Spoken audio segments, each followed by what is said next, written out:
Hey, this is EJ, and this is People on the Way, and I am very excited. I have my friend Annelies right here. She is. Are you living in San Francisco, or are you living in a different part of the So Bay we are Area? living in Oakland, which is considered the Brooklyn of Oh San yeah, Francisco. no, I love Yeah, Oakland. yeah. We've known each other 20 years. There's a theme here. I've known you 20 years, and it's been really cool. Annalise has always been very encouraging to me as a friend, and she encouraged me with like music, and even recently when I've been doing this stuff and some other creative stuff, she's been very encouraging. But Annalise is a very, very interesting person. She always has been ever since the first day I met her. And so, could you kind of, just as a blurb, and like I said before, this can go any way you want. But if you could give just you have now, I never get to say your name out loud much because I just read it. Zijderveld. Yeah. Okay, did I say it correctly? Yeah. Yeah. How do you say it? You t- No, I mean, like you said it the way that the Dutch people would say it, which is Zijderveld. So, like, yeah, but yeah, I say Zijderveld with a harder yeah. Z, and that's The fine. harder Z, yeah. Yeah, it's fine. I mean, So, I don't say my first name right according to the Dutch way, so yeah.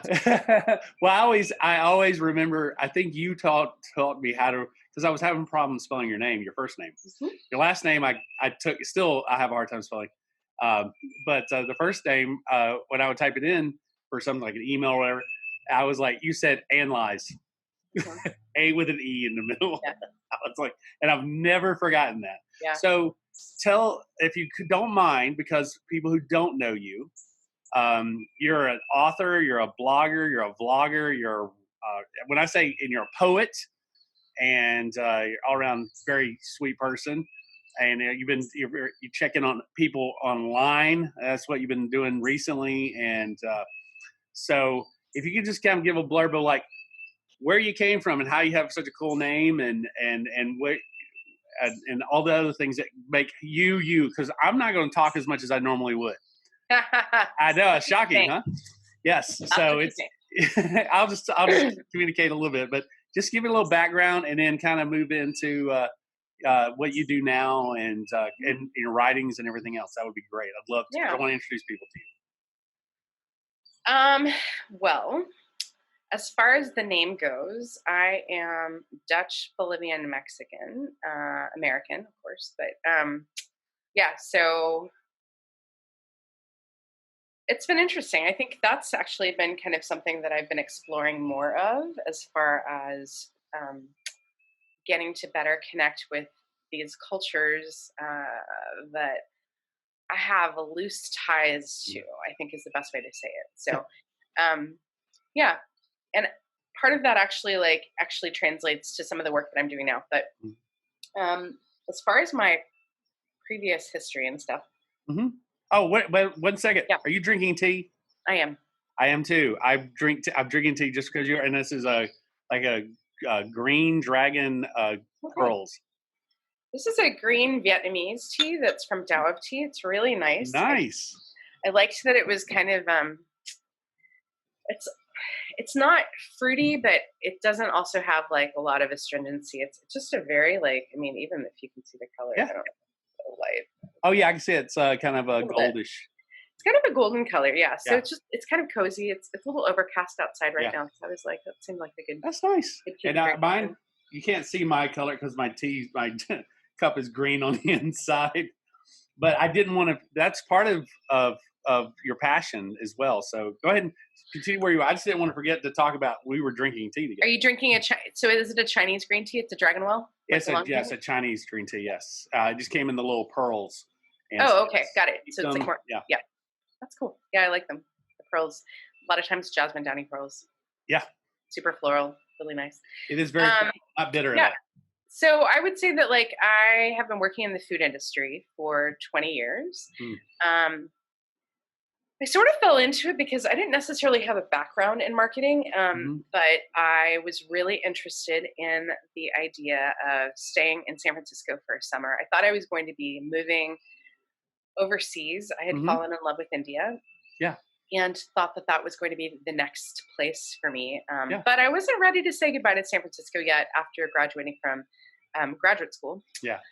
And ended up getting like a summer job. And this is all like a big part of my story because I feel like this little summer job ended up becoming something much, much bigger. So I started working at a tea company and worked my way from kind of like the sample assistant, like marketing assistant, to 8 years later, head of marketing. Wow. And that was really fun. It was great. And I didn't have a background in marketing. I've always liked people, and I've liked connecting with people. That is definitely true. As an extrovert right now during the pandemic, sometimes that can be a little twirly. Yes, I totally understand. I'm going nuts. A little bit. So so I would say that was kind of what was going on there. And because of the work that I was doing at the tea company, I had a chance to interface with a lot of chefs who, if you were to ask them how to cook with tea, any of them could tell you, they could rattle off several different ideas. They were very fluent in this idea of cooking with tea. And I found that at the time, that was not something that was really explored in home kitchens. I would say now the landscape is really different. But at the time, I was at a culinary conference, and I met the person that would later become my agent, just really off the fly, suggested this idea of like a tea cookbook I could do. It was a suggestion a friend of mine actually made to her, and I just kind of went with it. I said, oh yeah, I could do that. And I started rattling off a few ideas of things that I could do. And she handed me her business card and said, I'm interested, email me. And that was sort of like, the rest was history sort of situation, because I never thought I was going to write a cookbook. I always wanted to write a book of poetry. Yeah, I remember that. Yes. And then here I am. So I actually brought it. So I'll show you kind of the cover of it. Please do. Yes. Bring it over just a little bit. Ooh. And there you go, steeped. Love it. So and we even worked together to make sure that it looked like a little bit like a tea tin, because it's a gift book, right? And so it's all vegetarian. So you'll see that like the idea is it's supposed to look like a tea tin, but there's vegetables. Anyway, I really love the design. I did not come up with it, but I think the art director at the publishing house did a fantastic job. So the book is, let's see, at this point, 5 years old, which is great, and it's still selling and all that good stuff. But so I ended up writing a book, and the way things kind of happen in life is, and I think this kind of speaks to this moment too, is sometimes you have to pivot, and you have to kind of think about like what's next. And there's a lot to be said for not necessarily becoming deeply entrenched in one thing or thinking about diversification. I think that's really important. Because at the time that I was like sending out the cookbook proposal, I was working at a different company, and they'd just been bought by a much bigger company. And I was one of 2 employees that was kept on until I knew that the writing was going to be on the wall, and they would be eliminating my position because everybody else was based in a much cheaper market. So as far as how much they were paying me, it didn't make sense for them. Yeah. That makes sense. So when the call came, it was a very fortuitous time. I knew that I'd get laid off at some point, but it was a matter of like, when am I going to get laid off? Yeah. And so my proposal had just been accepted by a publisher. I had not a huge advance, but I had an advance, and all of a sudden I had a severance package. Nice. So I could work on the book full time, which was great. Yeah. And so I kind of look back at that time of getting laid off as an opportunity to explore other paths and avenues that I wouldn't have if I hadn't been laid off. Because I think that and I don't think I'm alone in this, but I think sometimes we get so comfortable with what's familiar that even if it's not good, like, well, I know what to expect. And so sometimes it's like being thrust into a really uncomfortable situation. It's like, sometimes it can provide good insights and opportunities to kind of pivot. Yeah. And that's not to say that right now, like, I feel like the situation that so many people are in as far as working in restaurants and hospitality, it's very hard to like witness and not really be able to do anything about it, because honestly, there's a lot I could say about that. But I think that I read a piece in the New York Times last night. It was an op-ed piece, and it was titled, I don't know what to say to someone who's lost their job. Yeah. And the author very kindly told her daughter, who was the one that echoed this sentiment, just tell them that you love them. Yeah. And it's not like it changes anything. I think that if there's opportunities to be able to help support your friends and your family or colleagues that are going through this, I think that's really important. But there is something to be said for kind of letting them know that they're not alone. Mm-hmm. Yeah. Just in general in life, it's a good thing. So that's always a good thing. So I pivoted, excuse me. You're good. I pivoted away from working at a company. And that was my big pivot, was thinking, okay, well, now I'm working on this cookbook, and now probably it makes sense for me to just be like a full-time writer. And the thing is with that is I feel like that can be very dreamy for some people. This idea of like, to be a full-time writer. Yeah. It's very, very hard.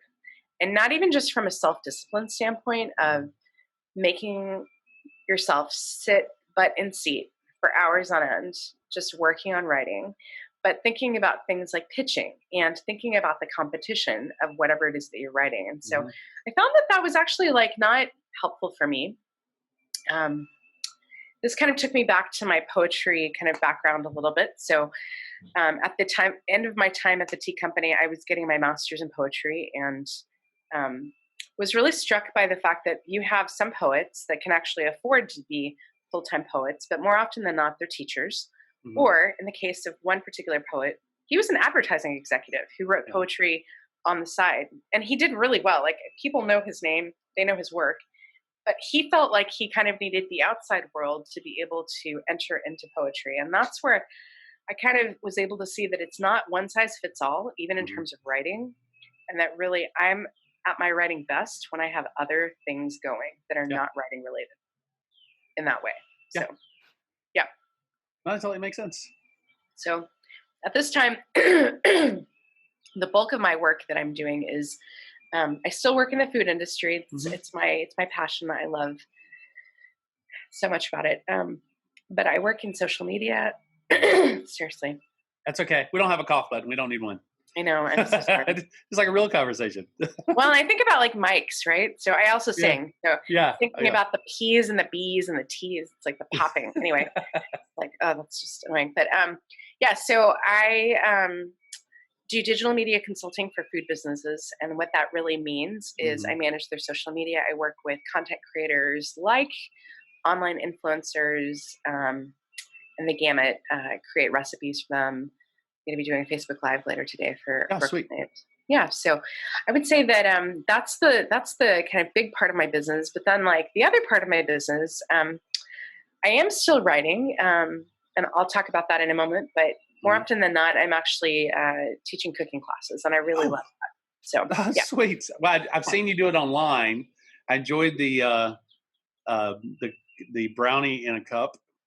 And I did, and I, and then when I think your most recent one that I've seen, was the grilled cheese one, with figs, with figs, and a really nice cheese. It's so funny because my kids, I grew up making grilled cheese, right? I'm from the South, and I'm just and so my wife Christina didn't grow up making grilled cheese. She grew up because she's Vietnamese.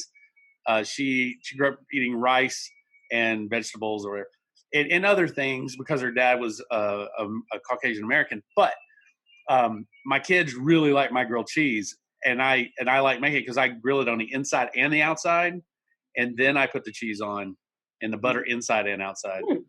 But when you were describing your grilled cheese in your video just recently, it made me hungry. That sounded really good.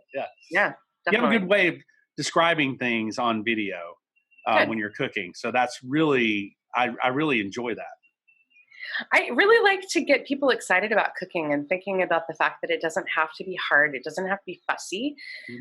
It's really just about having a good time. And sometimes and especially right now, I feel like cooking, so much of it is therapeutic and not just like baking, which I'm all for baking, but honestly, like even something as simple as taking a head of cauliflower or broccoli and chopping it Yeah. And that act of just kind of like, it's sort of meditative if you really like Hmm. let yourself, just the sound of it, but also the kind of action of it as far as like bringing your blade upon the vegetable and Hmm. knowing that that's going to feed you and you're going to feel really good after you eat it. I think that's the other thing that right now, yeah, it is sort of checking in with people because I Hmm. think that we have all different kinds of people and a lot of people right now during the quarantine that live by themselves. And Yeah.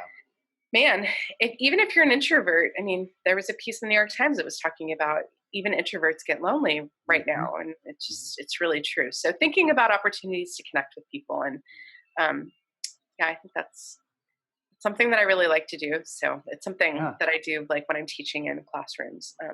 Food is an amazing connector. I mean, It is. you've experienced this in your own home. I know we both have experienced this in other countries Mhm. where you may not speak the language, you may not understand each other culturally, but when you can sit down to a meal and enjoy it together and laugh, and it breaks the tension.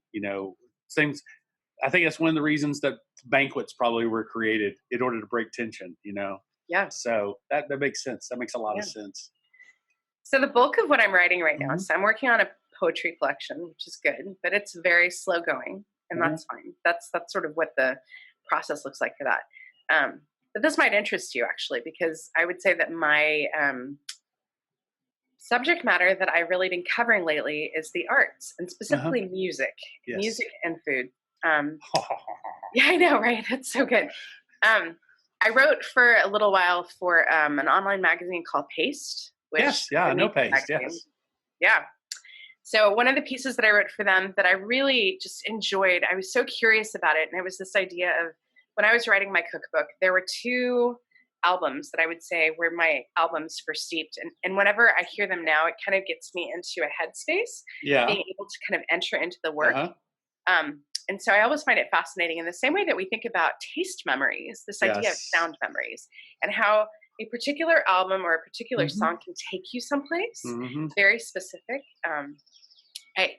So that said, I wrote this article for Paste on the music behind your favorite cookbooks. Uh-huh. And late last fall, started writing for a local publication that's a music. So it's all about really classical music Yeah. specifically, but I've written a piece for them on an opera singer who likes to eat vegan burgers before he performs. Um, I've written another piece about an opera singer who she also is a cheesemonger, and she just finished her second cheese opera recital. Uh-huh. So Wow. every aria is paired with a different type of cheese, and it has this really deep and very cool story behind it. Yeah. So that's been really fun. So it's quirky as all get out, but it's super Yeah. fun to like kind of dabble in that. So Do you yeah. mind sharing what two albums you listen to? You don't Oh have yeah, no, to. it's fine. Yeah. Okay, so the thing that you need to know is that I'm married to a musician Yes. who's a guitarist who has very strong opinions. And I met him and I love him to death. I think he's awesome. Totally. So We had a lot to talk about. he and I sometimes agree on music, and sometimes we agree to disagree. But We have that he same. just actually introduced me to Niels Fromm. Oh, okay. Yeah. Do you know Niels Fromm? I've heard the name. Yeah. Okay, so for what it's worth, it's really sort of hypnotic and really beautiful. It's very nice for this particular time. Uh-huh. So for what it's Gotcha. worth, it creates an atmosphere. For Steeped specifically, I don't even know how I decided upon these. I think it just happened. And then I started finding that like the timing, that's the other part of it too, is knowing that like one of the albums was the Coldplay Milo Xyloto album, Nice. which is sort of like a little bit like a musical opera if you think about it, because Yeah. it's telling this long narrative, this long story. And I knew that by the time I got to this one song, I was like, okay, I probably have like 15 minutes left. So that also helped me gauge, because I wasn't like looking down at my clock throughout Uh-huh. the day to figure out where I was at. But it helped me kind of stay on track time wise, and just really put me in a good spot. And it was music that I could sing along with, but didn't distract me from the Yeah. task at hand. Yeah. That's the other thing too, because it's like you have certain types of music for certain types of activities, Hmm. right? Yep. I mean, so that was one of them, and then the other one was Snow Patrol, and it was Fallen. Oh gosh, it has a white cover. Fallen. Army? Christina would know. I don't. She's a bigger fan of Snow Patrol than me. Yeah. And they had like two songs in particular on that album that like I really loved because most of the time Snow Patrol was all guys, which fine. Yeah. But he hired this woman that I was convinced she was related to Patty Griffin somehow because the woman had pipes and she did these killer harmonies. Yeah. So like there'd be times where those were sometimes the songs that she was in on, those would be my breaks because I'd have to stop and I would just like pump it loud and I just would sing loud. Yeah. And then there was one night that I got an email from my editor. I thought that the book manuscript was due the next day. Let me think about this. I thought the book was due like in 2 days. Yeah. And then she said, you know, I'm so excited to get your manuscript tomorrow morning. And I was like, I'm sorry to laugh. That's what it was 5 o'clock at night. So I had like an entire book. The book is like 100 and, oh my gosh, let me see. Book was the length of the book. So yeah, like 125 pages. So I had to like edit the book all night long. I mean, my husband was great because he just essentially made dinner and he was like, okay, do what you need to do. So all of a sudden, like at 3 a.m. that night, because I was hitting my wall big time at 3 a.m. I'm not, at that point especially, and even especially now, I'm not the person that can just stay up all night long and like not have ramifications. Yeah. I guess so 3 a.m. became a 3 a.m. dance party and it was good. So this probably won't shock you. There's music that has newer music, like there's some stuff out of Iceland. Gosh, what's the name of the band that my daughter listens to? She sings, but she has a voice kind of like mine, but a girl. So it's weird to hear that in the background sometimes. But I listen to a lot of Dave Wilcox is when I need to get away. Yeah, that's what I listen to when I need to get away. And then when I'm singing in the shower and I don't care who hears, I listen to a lot of Ray LaMontagne. He's great. Yeah. And so it's really for my kids because like you were talking about your husband, and me, I'm very opinionated about music. And so my poor kids, they'll bring out something and I'm like, that sucks. Exactly. Yeah. Bill Maloney for Vigilantes of Love. Yeah. I think he said one time in a concert, like his kids were listening to music and he says, look, I don't care what kind of music you listen to as long as it's good. And then he named a band that he thought sucked. So it was very interesting. Oh, go ahead. Sorry. We can talk about music all day long. Well, and I think, but that hits on something. So like back when I knew you, and because this is all about like, I get that I'm getting introduced to your people and I think that's fun. Yeah. I think it's also a chance for them to kind of get to know you better. So, oh gosh. Back when we were in school together, we would go to this open mic almost every Monday night at the Sweetwater, which who knows if it's even there anymore. Oh my gosh, yeah. Little Valley. But yeah, that was really fun getting to kind of, one time there was a rapper that had a keyboard. Yes. I don't know if for him, but yeah. I wasn't so sure about that. I don't know if you were there the night. I got cursed out by the girl. I forget her name. She was the person who led the open mic night. And you're supposed to do originals, but some people have done some covers. So I got up and I did a cover of Into the Mystic by Van Morrison. Which is like their best song, let's be honest. That's an amazing song. And it really is. I found first off, she cussed me out in front of everybody and said, and she gave me a compliment and she said, you need to do one of your songs. So I got to do 3 songs instead of 2. But then I found out that night that Van Morrison's daughter was in the crowd.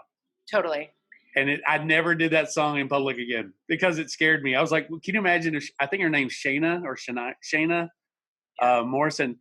Can you imagine if Van Morrison's daughter came up to you and goes, that was the worst version of my dad's song I've ever heard before. So yeah, Christine was talking about that the other night about people at that. Were you there for the lollipop lady who got up and was very vulgar? And it was like this 80-year-old woman dressed in a sailor outfit. I don't know. I think I blocked some of the musicians. I mean, but I will say that, yeah, they were notorious for sometimes Bonnie Raitt would like wander on stage or like, Yeah. if Dave Matthews is in town. So it was like this legit, Very cool it's a place. legit like open mic, but that was really fun. And I've been thinking a lot, not that I've been listening to her a lot, but I Mhm. definitely played her recently on Spotify. I've been thinking a lot about Patty Griffin lately. So I Oh, mentioned her earlier, yes. but early Patty Griffin, it's not that I'm averse to later Patty Griffin. I think Hmm. maybe part of it's that idea of listening to specific songs and taking you places, Hmm. Um, yeah. Who I've really been enjoying is, and I have Pandora to thank for this Yes. because how Pandora like does this thing where they like match you up with Yeah. like, Their because algorithm you is like figure out this, what you like. I like this. Yeah, they're like the Match.com of like music, right? Yeah. Yes. Hit or Um, miss. well, exactly. So I think it was on my Mute Math channel, which I Ooh. haven't listened to it in a long time, but it introduced me to some really wonderful artists that I now really enjoy. And who knew that, especially electronica, go figure. But this guy's not electronica, but it was a song called Mystery Mhm. by a guy named Phil Wickham. Ooh. Do you know Phil Wickham? Yes, I do know Phil Wickham. Yeah. Not That, personally. I know his music that and I played his song, music before. that song was so like there was something about it that like just made me stop. And I was like, and I would get excited when it would come on. And so I Mhm. then went and kind of sought him out. But we've been actually listening to Phil Wickham's been playing his own version of covers on Uh-huh. Instagram lately, and those have been Uh-huh. really like very restorative. I think is the Yeah. right word. Those So songs from a cup or something like that. Because he has his kids with him, and there's a coffee mug, and I think he's picking songs out of the thing. yeah, Oh, yeah, that's been really good. He has a yeah, song called "Beautiful" and "Cannons." There's a song called "Cannons" that I've done a lot. yeah. And if I ever play that at home, next thing you'll know, Chloe, our oldest daughter, will start singing in the background. That's amazing. That's great. She loves Yeah, music. She's a trumpet player. so Uh, cool. so I'm going. I wrote some songs a few days ago, but Yeah, she's been playing. I told her, I said, "Look, I'm writing songs now, and you're going to play trumpet on some of these amazing. tracks. So it'll be fun." We jokingly say that at one point we were like, okay, we are going to adopt a 13-year-old on the caveat of, do you play bass? We're starting a band, man. I mean, well, the joke was kind of like bass players are the hardest ones to Well, hold yes, on. they are. Yes. That and like drummers, but really bass players. I don't know. So, anyways, drummers and bass players, those are, it's not that the guitarists are expendable, it's just there's a lot of them. There's a lot of And them. I mean, so and I feel like, my husband can play, he plays keys and guitar, and Yep. he plays bass. And for a while in his band, he was actually playing bass and like Yeah. letting the bass player play guitar. And that actually served him well because You then think that person differently. moved on and he was like, well, I can find another guitarist. Yes, yes. So And it kind your of like, brain is so different. I mean, the way my hands move on a bass and how I have to think about how the song goes with a bass is totally different than I have to do when I'm strumming a guitar. Because I mean, I've never tried to be a lead guitar player. The hardest musician that I think has ever been able to that I've ever heard of being able to find is a female bass player. And so I one time Smashing embarrassed. Pumpkins? I say again. Smashing Pumpkins? Oh, no, Right? she's amazing. But I'm talking Yeah. in general. Right. Like if you were looking for a band, if you're trying to recruit a band, right? And so one time I went to this place and there was a guy and he was playing drums. A very lovely lady playing bass, and Amanda Pfeiffer, our friend Amanda, was playing keys and some other. Nice. And so I walked up to the drummer. And I'm like, "Who?" This is before I was married or anything. And I go, "Who is that?" A girl, and she was really good too. Yeah. And I was like, "Who is that? Who? Where'd you get a woman bass player?" He goes, "That's my wife." And I'm like, "Dude," and I high fived him. I said, that's awesome. That's Yeah. amazing because that's hard to find." He said, Totally. I looked at him. I said, "Is it okay if I think that that's really cool?" He goes, "It's always cool." Yeah. Exactly, So, right? oh, going back to, sorry, we could again music, but No, I like music. Music I is did too. it's a good place to hang out. Oh, Nathan yeah. and I, like, we collaborated only one time on a song. Mhm. I think at one point he had this kind of idea of like, let's do like a husband and wife band. And I was like, let's not. Anyway, and not for like maybe the reasons people might think, but I just sort of feel like when you're really like in it, you're going to be practicing a lot. And then it's like hard to turn that off. I already work from home, and it just, also like creatively speaking, it's like there's only so many hours of the day, and it's just like I do photography, recipe development, I write poetry and articles. You know, I just sort of like I need for music to be just for fun and for me, and I feel like anyways, all this to say, he was playing this one song, and he mixes his own music. He's really, really talented, great producer of music and mixing, and has such a good ear.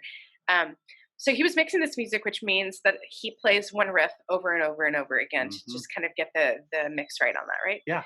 And I kept walking through, and I was like, that one like got under my skin in a big way. And I just was, I think one time or another, went through and just started kind of like humming the harmony to that. And so he, at that point, asked, would you be willing to drop a harmony on this? And I said, yeah, for sure. And it's still like this song that just can make me tear up. It's just really beautiful. And especially his idea of how to end the song. And once kind of I was on board with it, that was a really fun collaboration, especially a little bit of effects that he put on it too. But it was a song. Okay, so like, whatever. Music comes from so many places, and this actually happened. That album happened for him after Chris Cornell's passing. Yeah. Oh. Yeah. Gosh. Yes. Sorry, I'm not laughing. I'm laughing because I feel you. I feel him. Yeah, it hit him in a really big way, and I think the album was really kind of like about. It was almost kind of like an ode to alternatives to suicide. That's the best way to describe the album. And so this particular song is kind of leaning into that a little bit. Yeah. So that sonically, like the musical notes were just really kind of jaw-achingly beautiful and sad, and the lyrics kind of go that route too. But anyways, I still look back on that collaboration, and I'm really glad for it. And I think there's something to be said about, especially when you are a musical, about finding people that you collaborate with well. Yeah. Where there's kind of an unspoken language about what's going to happen next. And this feeling, once you enter into that space of just, it's a sublime thing. There's nothing that can really adequately describe when you're in your groove, they're in their groove, y'all are kind of in it together. Yeah. And it's just, I've had some great experiences like that with other folks that I've sung with. So no, it's amazing for me because there are people that you walk up to in a crowded room, and just in on a personal level, you walk up and there's something about them that you vibe with. You're like, I like you, and they could say anything to you, and you're like on the same. And another person could they could say anything to you, and you're like, I don't trust you enough, And it's like playing music together. There are people that I can just walk up with, and we just start playing, and we're doing what you're talking about. It's like I speak their language. I speak the same language, even though they may be from a different culture or whatever. And we just vibe. It's like dancing together too. It's like you figure out where you flow. And there's an Irish music session that I play at here with a friend of mine named Nikki. And this is just a group of people who've been playing together for 16 years. So they know each other really well. Yeah. And I walked in the first day, and I was very nervous, and I sat down, and all of a sudden I didn't care. They just played, and I played with them, and I felt like I could just jump into the surf and just go along with them. And so, music is a very deep, like food and language and poetry. Music is one of those things. It's very deep, especially when you connect with people through it. And there's times you don't connect, and you just, and then you're like, we don't need to do this again. So. I've had that happen too. And yeah, you're right. Exactly. I think it's sort of knowing personality type, but because music, especially when you think about a band, in order for a band to play really well together, I would say the main ingredient, even above practice, is you have to be willing to listen to each other, and you have to be willing to, it's not even humility, but it's understanding that you are part of a larger whole. Yeah. It is not about you. Even if you're like a really good lead singer, which it should be about them, right? Like that kind of magnetic kind of charisma, but at the same time, it's also being a part of like the rest of it. And if that's not happening, then it's just not a good It's a waste. It's a waste of your time. It's like bad food. It's a waste of your time. Yeah. We've eaten bad food, right? But yes, we've all had food that wasn't great. But you know, it depends on how hungry you are. Yeah, exactly. Yeah. But so you went back. You were talking about Patty Griffith, and there were certain albums that you listened to while you were cooking.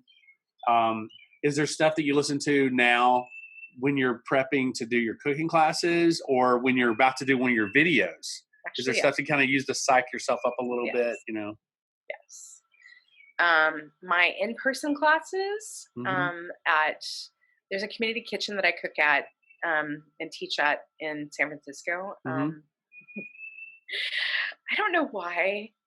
I have a lot of comments on this particular song, so just let me start by saying the song. I will let you and I'll do comment what you on need. it. But I always listen to Africa by Toto. And here's the thing. I was reading this article, I think it was in Rolling Stone, and it was talking about the absurdity of Africa by Toto.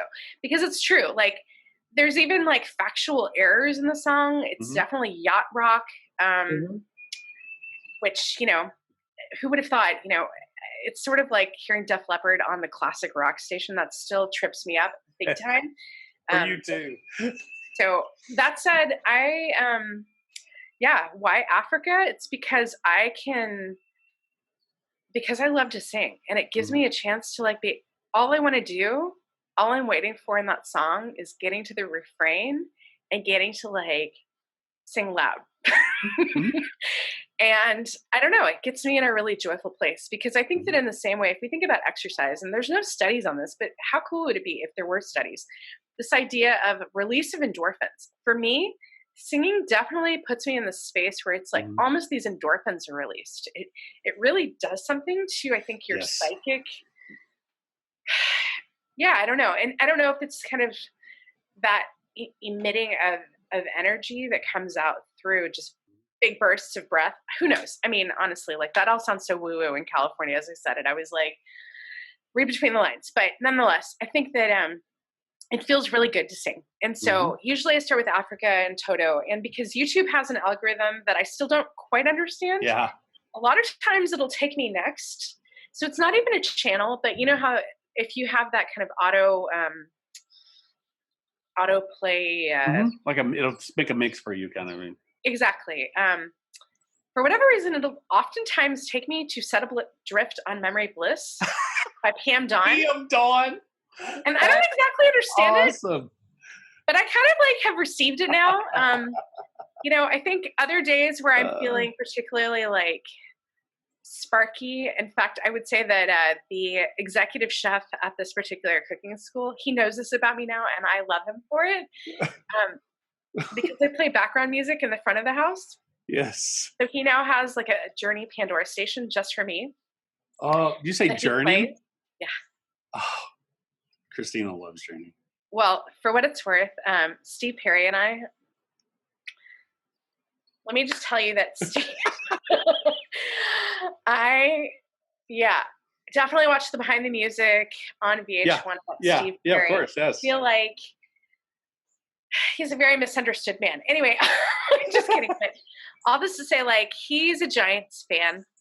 And a few years ago, like 2010 actually, so a decade ago, when the Giants first won their World Series, I was at the World Series parade, and there were all these kind of cable cars coming by. Yeah. Different Giants players. One of them, you know, people were cheering for them and all of that. But then the trolley car came by with Steve Perry on it, and I lost my cookies. I'm screaming. Oh my gosh. I'm in junior high, about to go horse, you know, and essentially it's Steve Perry. Yeah. He's like looking around. And of course, like, what comes out of my mouth? But I said, don't stop believing. So he shoots me a big thumbs up. So I have a photo of Steve Perry giving me a thumbs up. Nice. Which is kind of fun. But you know, Christina, also, cautionary tale on nodes there for what it's worth. Anyway, but I Bill Christina met him once. That's awesome. At Starbucks in Sausalito. Seriously. His fan club came in that morning, and they all had cups that you could decorate, and they all had pictures of Steve Perry. And they were the original Journey fan club, apparently. And then Christina thought that was weird. There's a longer story. I'll let her tell you that. Right. And then that afternoon, Steve Perry came in with his grandkids. And awesome. Christina goes, and she, like I said, my wife's for people who don't know her, she's a huge fan of Journey. In fact, she showed Chloe the copy of the greatest hits that I gave her like 10 years ago. Christina goes, Christina flips out when she meets famous people. She spilled coffee on Dave Matthews. Just because you're Dave Matthews. And so she said to Steve Perry, "Are you Steve Perry?" And he goes, "I used to be." That's good. Good answer. Good answer. And he was, he's all grandfathered. He has grandkids hanging off of him. That's awesome. So they have a Journey station for you. For sure. And, we, I think one of the albums we really like, I got my husband a record player years back. Sweet. But one of the albums we really like is Rumors. Oh. Mainly because Lindsey Buckingham, and honestly, are Fleetwood they the Mac. same? Did he go back? No, I said Fleetwood Mac. That's awesome. Yeah, no, they kicked him out. So Lindsey Buckingham is an amazing guitarist. Yes, amazing guitarist. And Yesterday's News is a really fun one to sing with. But yeah, we love to play that one. And we got to go see them live when Christine had rejoined the band. So that was really cool to see her. Oh, wow. They still had it. They still had it in spades. So I'm sure. I saw an interview with Fleetwood himself when he was doing for a documentary on Colin Hay. And the Men at Work opened for Fleetwood Mac as they were on the tour together during the 80s, Men at Work's album went to number 1 and Fleetwood Mac's album went to number 3. Huh. And so the United States and everybody else came to Men at Work later, but I follow Colin Hay a lot now. I just really enjoy his singing and stuff. Yeah, that's cool. So so PM Dawn, that one threw me off. Right? Yeah, I know, but I like PM Dawn. That's so funny. No, I know. So weird. Yeah. So, their second album didn't do so great, but their Set Adrift on Memory is a great album. Yeah. I like to listen to when I'm cooking. Now that you mention it, I like listening to R&B. Yeah. I know that probably makes sense to you about me, but I like to listen to R&B. So when you do your classes, do they actually play music during the class or just before? Just before, and then sometimes while we're sitting down to eat, because one of the ways, and I love this about the classes, so we actually cook the food that we're going to eat for dinner, and then we have a big communal meal at the end. Mm-hmm. I think probably one of the most gratifying parts of that whole experience is seeing people that didn't know each other before. They've now worked together in a team. Yeah. Starting to connect with each other over the table. Sometimes they're swapping email addresses or phone numbers. And it's just this idea of bringing people together. That's really important to me. Yeah.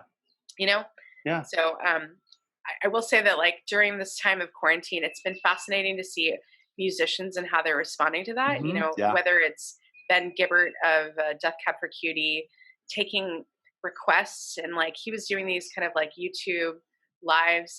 Chris Martin did one. Oh, sweet. Really sweet. People were putting in the comments, songs that they wanted to hear him play. And that was just really nice. He didn't play the whole songs, but still it was really cool to kind of hear him just get to the piano and start playing some different songs. And then who else? Steph Curry, he plays with the Golden State Warriors. Oh yeah. I was about to say he's a basketball player. Yeah.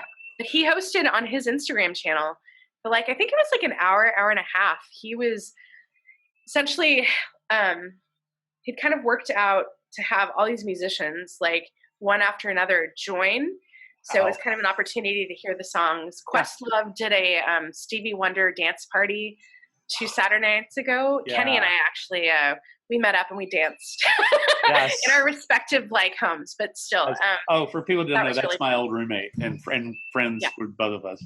Yeah, totally. So musician, amazing popping musician for sure. So yeah, and I've emailed him. I messaged him to interview him as well. So yeah, So, But, so yeah, music during this time I think is really interesting, and I think mhm, it provides an opportunity for people to kind of like that idea that I was saying earlier about the endorphins to kind of mhm, like to sing it out yeah. essentially, or to dance it out, or to kind of hear one of your favorite Mm, performers and maybe hear them unplugged, but not in an MTV, like you're yeah, still sort of exactly. professionally unplugged sort of way.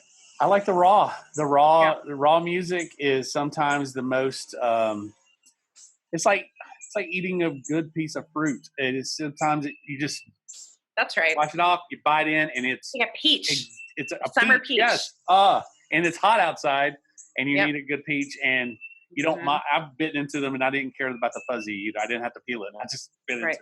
The Yep. raw music, sometimes they're the most fun. Sometimes when I'm with my kids, we'll be driving on the road, and Christina makes fun of me for doing this, but I'll start making up lyrics by the signs that I'm driving by, and we did that one day for 2 hours, just Yep. driving and making up song as we passed by street signs and stuff, and it was just fun, and everybody laughed, and even like if someone messes up, like we've seen live musicians forget lyrics, Mhm. but when you're with them this way and here, you don't care. You're like, hey, I know the lyrics. I'll sing out. Exactly. Right. The lead singer of Bare Naked Ladies, I totally flipped on his name, Right. but apparently years ago, his wife was pregnant and she delivered right before they did a big concert. And instead of canceling the concert, the band showed up. He was at the hospital. They passed out lyric sheets to everybody in the audience. And Hmm. when they got to his part, the audience sang his part, and the Hmm. band just kept playing. That's You know, amazing. those people left Right. there. They didn't care that he didn't show up. No. They had the best time of their Yep. lives. So, Yep. oh, one thing I wanted to go back to. You said you were exploring a little bit about your background. I've been doing that too. Maybe it's our age. I don't Yeah. know. Maybe.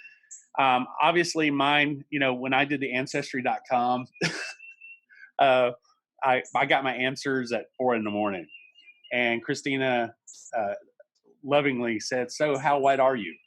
And so I was like, "Well," I told her, "Well, I come from where they make them."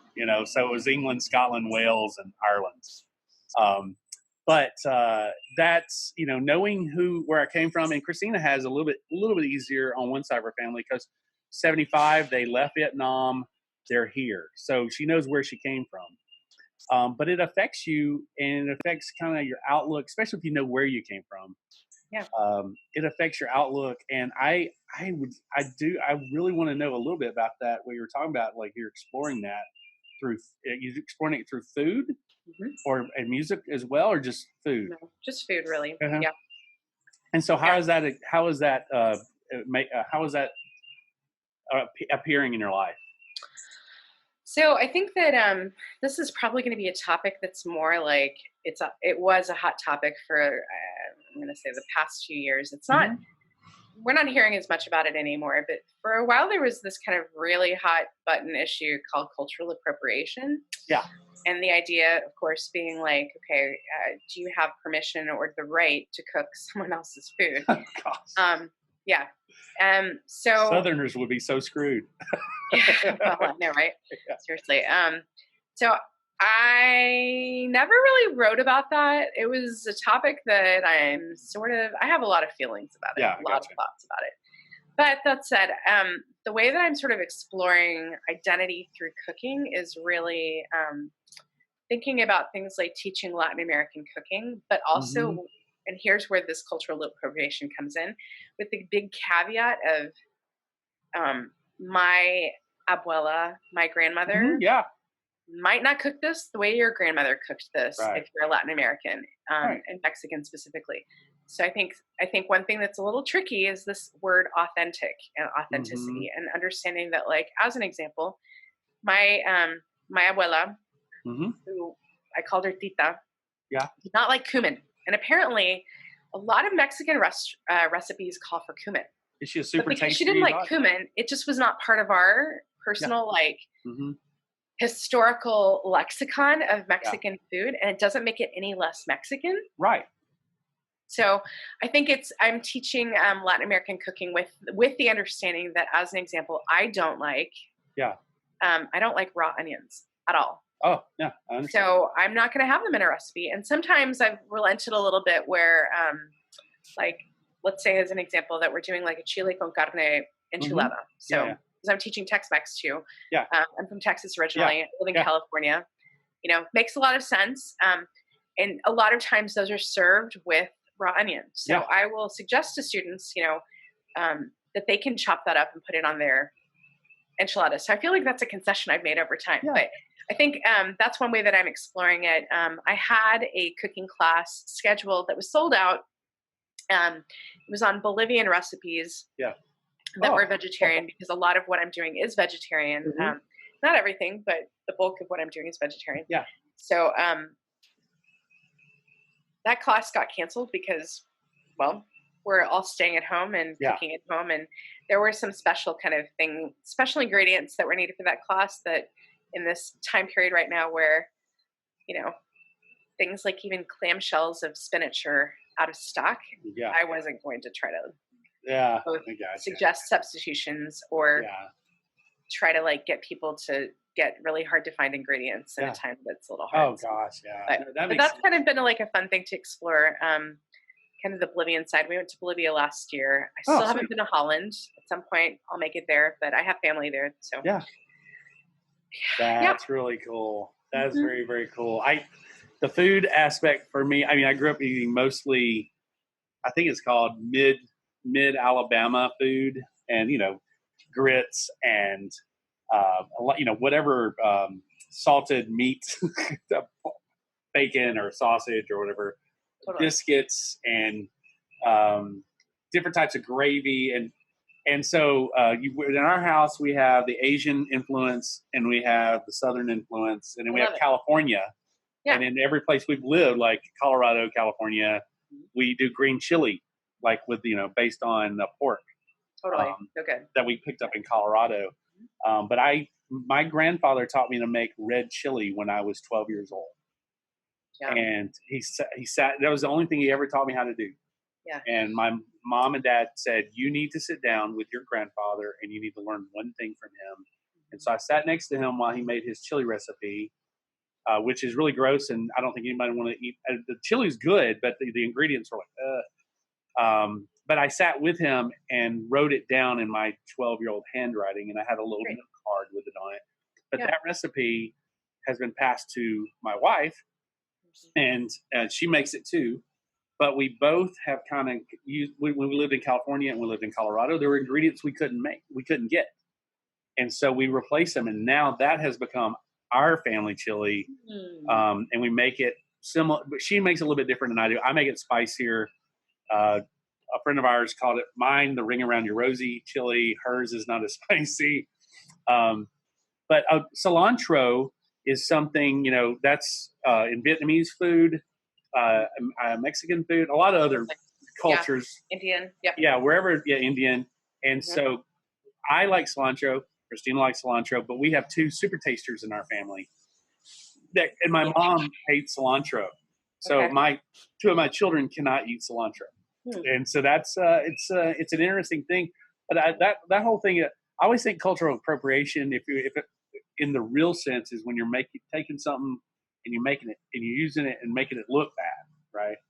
And when you're making it beautiful, like food especially, or music, it's more like an homage, I hope it's an homage. That's what I want it to be. I never want to try to take from somebody else. And I think it's a sense of ownership too, and not trying to take ownership. It's just, it's being passionate about something and wanting to share that, and doing research too. I think there's a lot to be said for ethnography and just kind of the ethnography of a cuisine. I mean, you just mentioned cilantro, and that took me into a headspace of one of the things I love most about cooking is this idea of migration through ingredients. Yes. So thinking about something like a chili and how that's prevalent in so many different cultures, but where did that come from originally? Yeah.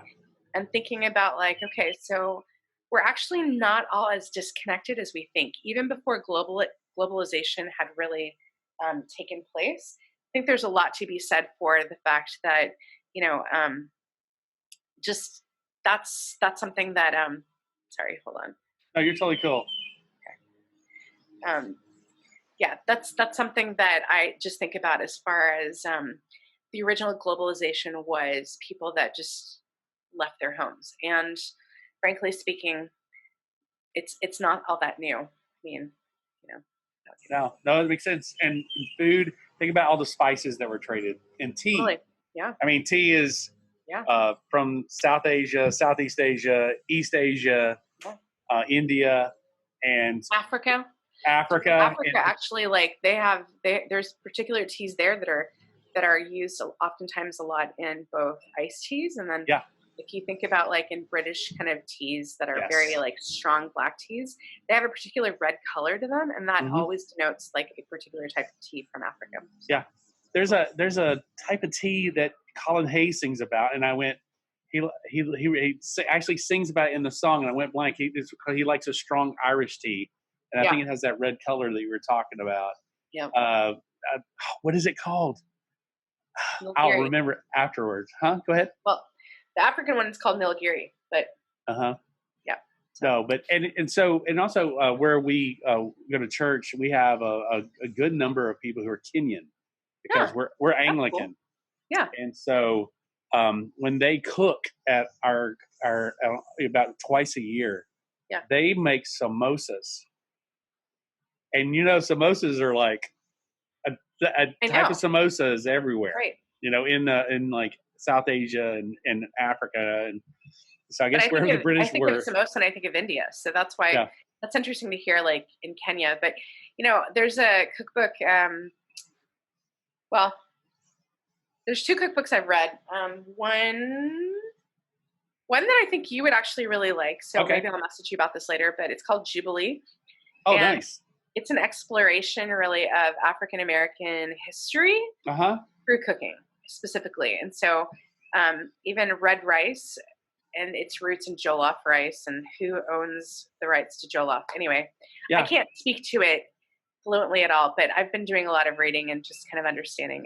It's fascinating to see in that same sort of way. You said this earlier, and I think that really hits on it. It's you're in a new place. You can't get the ingredients of the old place. Right. The recipe has to change with the ingredients that you can get, and all of a sudden you have something new. And honestly, that's even how Tex-Mex cuisine was born. Thank God for that. I love Tex-Mex food. So good, right? Well, I like food in general, but Tex-Mex and I mean, obviously, I like blends. Yeah. What are you cooking a lot of these days? Me? Yeah. Oh gosh. Craving. What have I been craving? Yeah, cooking or craving. So craving. I've been cooking some food. Christina cooks most of the time in the house, just because she's much better at it. I make the chilies. I do a lot of grilling and stuff. But when I say chili, I mean like chili, like a red chili. I'm not talking about. I crave, and someone mentioned this the other day. In fact, a friend of mine from Singapore mentioned this the other day, that his Australian friend said that as soon as this whole COVID thing is over, the very first thing he is going to eat, and I agree with him, is Thai food. I've been craving Thai food. We make Vietnamese curry and Indian curry at our house, and we can do some kind of Thai-ish type. It's a little sweeter, but I really, there's a place here in Birmingham that's in a gas station that when you come visit, we will take you to. Okay. And it's a gas station. It is Thai. It is the best Thai I've had in forever. That's what I miss. And I think a lot of Asian food is and Tex-Mex. I miss that a lot. Yeah. Being at the house. I mean, I can make things like it, but it's not the same. Yeah. I don't have the ingredients. I don't have the kitchen. I don't have probably the patina that's on the grill, and that makes it's like a iron skillet in the South or in Texas. If you have a good seasoned iron skillet, it just tastes better. Right. Yeah. We got Burmese food from one of our favorite Burmese restaurants locally, because restaurants are hurting out here, and we don't. I mean, I do most of the cooking every single night. My husband made nachos last night. That's his claim to fame. Yeah, nice. Epic nachos. He really put so much thought into the layering and just all of like the Uh-huh. ingredients. And no, this is too much. Anyway, he's very good at, yeah. I guess in some ways it's taking that musician's like producer's ear and applying it to nachos. That's Yeah. what he. Make it So layers. Yeah. he He's a did that last producer. night. Yep. And we ordered a Burmese food last Friday, and I have to tell you, like, I was just having all the happy vibes for Yeah. several days because, like you, we were like, okay, we're either going to get Thai food or Burmese, and yeah, just stuff that we don't usually cook at home, but Right. really Right. enjoy. Yeah. Yeah. I was craving pho recently. Yeah. We make a lot of that. Do you? Yes. She grew up making it. She makes Yeah. a lot of pho, and she makes a lot of and you say it correctly, but when someone says it incorrectly here, especially in Alabama, they'll say pho or whatever. She kicks me under the table. I'm like, I didn't say it. So, what are you kicking me for? She's like, I don't know them. I'm like, I don't care. Yeah. But Lobsang Susha. Lobsang yeah. Sushan? Yeah. That's what he said. The line in the song is, my, it's a beautiful world. I like drinking Irish tea. With a little bit of Lobsang Souchong, I like making my own tea. Yeah. Yeah. I love Kanye. He just makes And me happy. lapsang is actually it's a wonderful tea. Mm-hmm. It's smoked over fir tree root. So I typically think of lapsang souchong as I think of it as a campfire in a cup because it's all smoky. It smells like a campfire. Sweet. Now, okay. Here's three things. And I know you got to go. I appreciate that you have spent so much time with me. It is very good catching up with you as always. Yeah. So, three things, like 3 teas you would recommend for cooking. Okay. Or drinking, but I'm just saying cooking because of your book, and I want to make sure that you tell us links, and I'll put your links on the end of the video. Yeah. But the three teas and three musicians that you would listen to while cooking, you would recommend. It can be the same ones you just said. I don't think people are gonna. Okay, so let's start with music. Okay. I can always listen to Tears for Fears. There you go. Anytime. Yes. And they're one of my all-time favorite bands, although I have a lot of thoughts and comments about them now. Yeah. Gotcha. And sometimes the idea of when do you stop? But that's a whole other conversation. We could do a whole other podcast on it. So the Seeds of Love album, I think, is just perfect. Yes. Front to back. So that's always one that I can listen to, especially knowing that it starts with Woman in Chains. So, because usually like when you get started cooking, you are prepping, right? Yeah. So it's like, you don't need to necessarily be like, you're paying attention, but at the same time you can kind of be out there. And so getting to sing along with Olita Adams is always a joy. Yes. And then it leads into Bad Man Song, which is so jazzy and it just gets you kind of like into this really good space. Yeah. Because the album then gets quieter later. And it kind of allows you to kind of just be present in that. So that's always an album I can go to. There's a restaurant here that I went to a few weeks ago.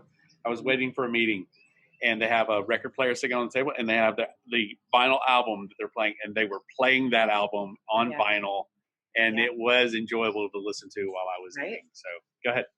They have, because the thing is, like, the band now has a backup singer that tours with them. Like, they've kind of rejiggered the band, which is maybe part of my myth. Anyway. It's okay. And she just does not have the chops.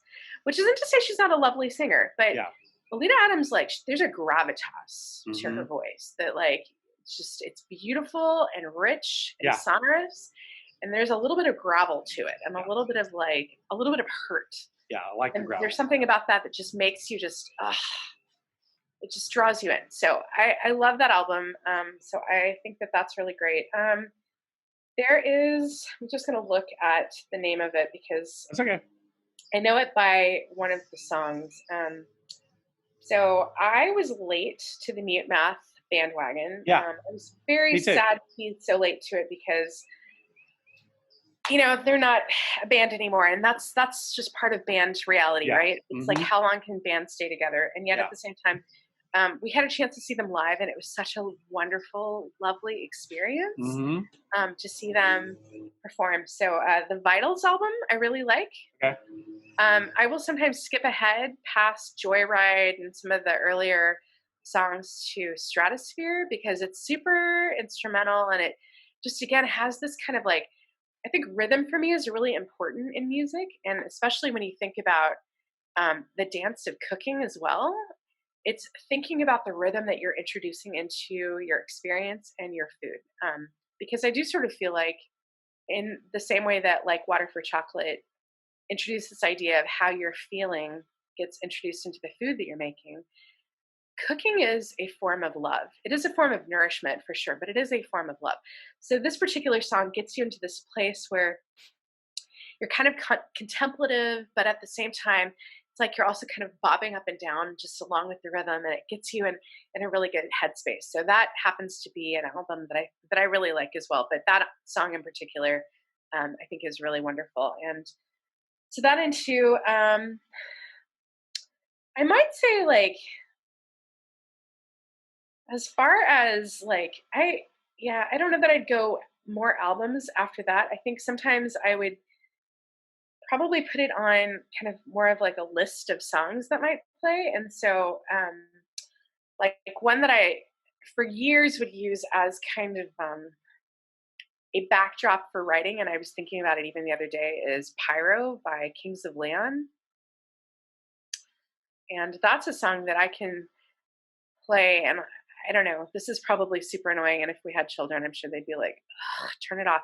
But I actually really like to listen to songs on repeat, like over and over and over again. And maybe in the same way that perhaps people like to chant mantras or they like to drone, it's because every single time you're listening to a song, you're getting something new out of it. So maybe the first time you're listening to the lyrics, and then the next time it's like you're aware, but not listening yet to the bass line, but you're aware of it. And so then the next time, maybe it's a sense of kind of what the drummer is doing and kind of hearing the hi-hat of the cymbal. It's just being able to kind of deconstruct music, I think, is also something that when you're thinking about cooking, you're constructing a meal. So it's the exact opposite. That it kind of lets you enter into a song in all these different layers, because as we know, it's not just, singing a song, presenting it, but it's really like all intentionality, especially when it's recorded music, that goes into a piece. And I think that's something that I'm super duper interested in. So that was a song that I would sometimes listen to with writing, but more often than not for me, it's really 80s music. I love 80s music. And so typically that's always a good time. Lately I've been listening to classical music actually. So I think for this particular season and period of solitude, I think that that's been really speaking to me in these big ways, because if you think about listening to the Chicago Symphony Orchestra perform, this is not one person that's bringing this to you. It's like a legion of people. Yeah. And right now we're not in a place where we can have legions of people congregating. In fact, my most recent article that's coming out soon is it was getting to explore the idea of how local orchestras and musical organizations or arts organizations are coping with coronavirus, and also what is that going to look like for them later on. And I have to say that getting to talk to them left me in a very hopeful, kind of buoyant space. And yet at the same time, understanding that at least for a little while, music in those formats, it's going to have to change. I mean, this is not maybe addressing your question, but it's something that I've been really sort of holding in my heart and really thinking about deeply. But it's this idea of if the virus is something that you can get through aerosols, so very small breath droplets in the air, and you have to be 6 feet away. One of the directors of one of the orchestras made a very valid point. He said, the whole point of playing a wind instrument is you're spitting into your instrument. So imagine how close you are to the next person, or even from an opera standpoint, you're singing and you're projecting. So just imagine it's like the very thing that you're doing could bring harm. And so thinking about what does that mean for the arts right now? And I think that's where my head's been lately.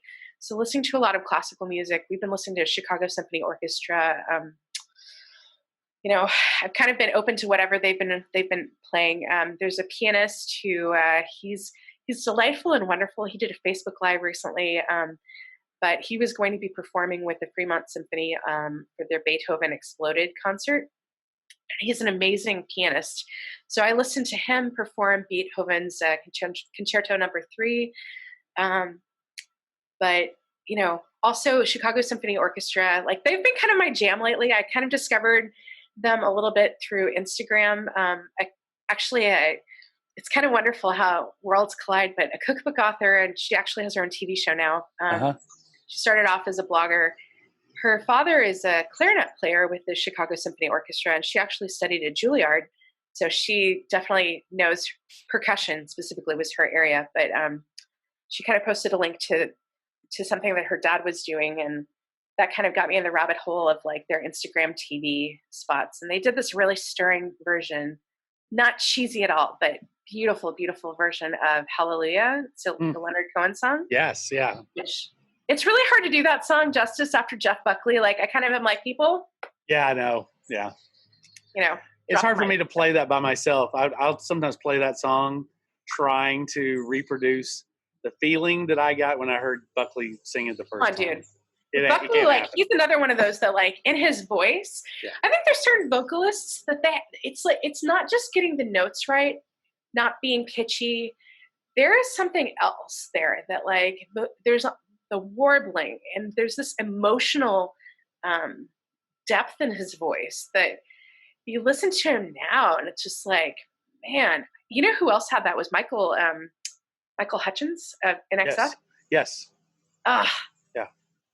Seriously. But anyway, that's a whole other topic. So those would be some of the people that I listen to musically. I don't honestly listen to Spotify. I listen to Spotify for podcasts. Go figure. I gotcha.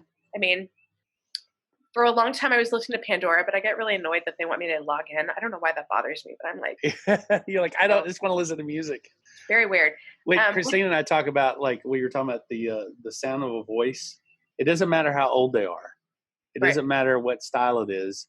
And this goes for us, and maybe for you as well, but I know for us, there's an integrity to some people's voices.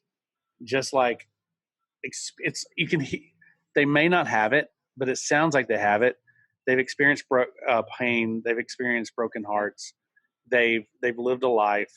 And we look for that. The same thing, like with leaders and other things. We want integrity. You don't have to be perfect. You don't have to have the best. You don't have to be the best singer in the world, but integrity in what you're singing, and that means a lot. Yeah. So, well, I'm glad you brought that up, because I think one thing that this executive chef at the San Francisco Cooking School where I teach has told me in the past. So this idea of prepping your food in advance, all of your ingredients, it's called mise en place. And he once told me, because I, asked him a question of, how much is too much? And he kind of told me, he was like, none of it is a waste. And so it's thinking about the fact that our lives, all of it matters. None of it is a waste. So it is thinking about things like a friend of mine who's in the opera. He went through a really, really hard year, very hard year. And yet at the same time, I remember talking to him about how, because he was able to go through that hard year and survive it, how is he able to bring all of that to performances that involve a need for resilience, a need for tenacity, some pain and suffering and sorrow. He can, because he's lived it and experienced it, he can emote that or evoke that in a way that's very real and actually very authentic. So there's that word. I like that word in certain senses. It's a good word. It's not a fancy word. I think integrity is a good one. Yeah. So very good. So tea. Okay. So tea. So you mentioned Lapsang Souchong. That's my number one tea that I like to suggest to people. Yeah. Sweet. That wasn't even planted. Yeah. Well, and I would say that, from the standpoint of, you were talking earlier about grilling. Mm-hmm. Let's say that you can't grill, but you want to impart a smoky flavor to food. That is a great way to do it. So whether you're going to grind up the tea leaves and actually use that as a spice, or you're going to brew it, and then use that as kind of a way to add smoke. I think it's a really, really wonderful tea. Some people don't like to drink it. I like to drink it and I like to cook with it, but that would be my number one. Yeah, cool. then apart from that, I really like, we'll stay in the black tea kind of bandwagon. I like green teas and herbal teas too, but since you said tea specifically, Yeah. I definitely like Earl Grey with chocolate. I think it's super good. Yeah. So even Earl Grey with caramel is really nice. Yeah. Think about just Earl Grey with creamy kind of flavors is really wonderful. A little Earl Grey goes a long way. That would be the other thing I would say. And I think to that end too, maybe of all of the teas, it's the one that I feel the most opinionated about, because I think so many of them can become very, in the sense that you were talking about your kids being cilantro super tasters. There's something about Earl Grey that sometimes, if they're using artificial flavors that are just really over the top, can get very soapy. It tastes really, really I know what taste you're talking about. Yes, I've had that. Sometimes old Earl Grey tea gives me that. But there's something to be said for it. And I like lavender, so don't get me wrong. Like, not that Earl Grey has lavender in it, but sometimes it does. Yeah. It's like a lady grey. That said, I think that there are some Earl Greys that are like bright and citrusy, and those are like revelations. They're lovely. Yeah. So I love Earl Grey. And then my last one would be masala chai. Masala chai is a really great way to essentially add some spices into your cooking as well. So that's great. I mean, no surprise here, right? If you think about like when we use those particular spices, it's really in the autumn. So think about like pumpkin bread, pumpkin muffins. Sweet potatoes are wonderful with like a masala chai. Let me think. What else? I like masala chai also. Where did I go with that? So it's another one that I like with chocolate. And I would say here in particular, like a dark chocolate. I have a frozen hot chocolate that's a chai hot chocolate in the book. It's so good. Because Texas in the summers, the pits. So I have to survive it. It's actually nice here right now. It was like 30 degrees last night, for like past 2 days in a row. Yes. Overcast outside. It's pretty.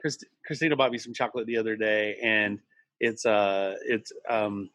Ghirardelli, and it was a dark chocolate with sea salt. Yeah. And I swear it tasted like I was drinking a glass of wine with it. Just every bite I had, I was like, is there wine in this chocolate? Because it tasted like a red wine, just the aftertaste in the background notes. So, well, that's awesome. Thank you so much for your time. It has been good to talk to you. And what's your website again? Like, you have a few. I do. Yeah, you have a few. You don't have as many as Brad Sargent does, I don't think. Well, that's good. Yeah. Yeah, it's like 20 blogs. So, but so what's your I don't main really website? blog anymore is the thing that I would say. So like, and I feel like my blog is more of an archive, and to that end, it's really my place to be able to explore things that I'm not going to necessarily try to pitch to publications. So I do have so for my portfolio, or to like actually contact me, the best way would be through my main website, which is annelieszz.com. And that's actually my handle for all of the social media platforms. Awesome. I'm Annelies Z on Twitter, Instagram, the platforms that matter, Pinterest, Facebook. Yes. TikTok, I'm like, I don't know about that. But anyways, I'm still kind of on the fence. Yeah. So that's the main way to get a hold of me. If you want to like read my writing, I write about food and poetry and about travel and about the arts actually over on thefoodpoet.com. But again, that's sort of more of an archive, and it's more of an occasional thing. And then if you're interested in kind of like learning more about eating more vegetables, not necessarily vegetarianism, because we are not vegetarians. We just are trying to eat more vegetables. Yeah. I have a blog that really kind of goes deep on specific ingredients, and that's called eatmoremeatless.net. Awesome. Hey, can you show your book one more time? And you can, I assume you'd prefer them buy it from you and your website. No, that's fine. They can buy it. Actually, here's what I'd really like. Support your independent bookseller. Yes. So, and if you don't have one, or you don't have one that you really like, I do. So I can certainly suggest Green Apple Books in San Francisco, or Copperfields in Healdsburg. Those are two that I love. Book Passage in Zijderveld. Yeah. They ship nationwide. Yeah. I miss them. I know. Omnivore Books in San Francisco, Yeah. they're all wonderful independent booksellers. Really, they're hurting during these times. And I've been buying a lot of books to try to support them. I want them to stay in business. Exactly. To that end, too, if you do end up getting a book, it makes a great Mother's Day gift. So I know Mother's Day is right around the corner. Come on. And I'm happy to write an inscription on a little nameplate if you decide to give one as a gift. So very cool. Let me know. My email address is on my website, but if you direct message me on Instagram, that's another great way to connect with me. So excellent. And if I assume if you have a local bookseller, if they don't have it in stock, they can just order it. That's right. Exactly. Yeah, it should not a problem at all. Yeah. And that's all kind of like getting it from the same warehouses right now since everything's closed. Yeah. It's not like so much that they're shopping their own shelves. They're really sending it from the warehouses. No, that makes sense. I used to go to Tattered Cover in Denver. Yeah, exactly. We love Tattered Cover. It's such a good bookstore. And I'm not anti-Amazon either. Like if that's where you get your book, totally fine. Do what works for you. I'm just suggesting that, as someone who loves to read, we got to support our independent bookstores. Exactly. And restaurants and chefs. We have a chef here that I want to introduce you to sometime. He's pretty amazing. He has a restaurant called Little Savannah. Cool. They're doing some really cool stuff. They're like delivering food. They cook food in a day and then deliver it to healthcare workers in the evenings and stuff. That's amazing. It's very cool. Great. Thank you again. Thank you. I look forward to seeing you in person after all this is over with. And is there any place people can go hear your husband's music or anything? Yeah, I'd love that. His band is called the Stereo Eclipse. Sweet name. And they are on Bandcamp. But Stereo Eclipse? Yeah. If you go to their website, thestereoeclipse.com, you should be able to listen to the music there, and then it can take you to the different albums. It's really dreamy, kind of reverb rock is the way that he describes it. And just, I don't know, What's the track that you sang on? It's called Lark. Lark. Ooh, and that's actually, so that's a side project of his for more kind of instrumental solo performance. But that band is called Night Season. Uh-huh. And the song I performed on was called Lark. So very really cool. Beautiful. Yeah, just beautiful music, different. But I would say it definitely evokes the title of it's music that you might want to listen to in a dark room. No, it makes sense. I have music for different moods, so that's perfect. And cooking too now. Yeah, right. I'm going to start paying attention to what I cook to, so I can tell you. Good. Because I always listen to music while I'm cooking. Yeah, exactly. Right. Take care and thank you again. And now I'm going to edit. I'll do some post stuff on this, and then I'll edit it and I'll put it up in the next few days. Awesome. Thank you. Thanks for your time. Yeah, you bet. Talk to you soon. Okay. Bye-bye. Bye, EJ.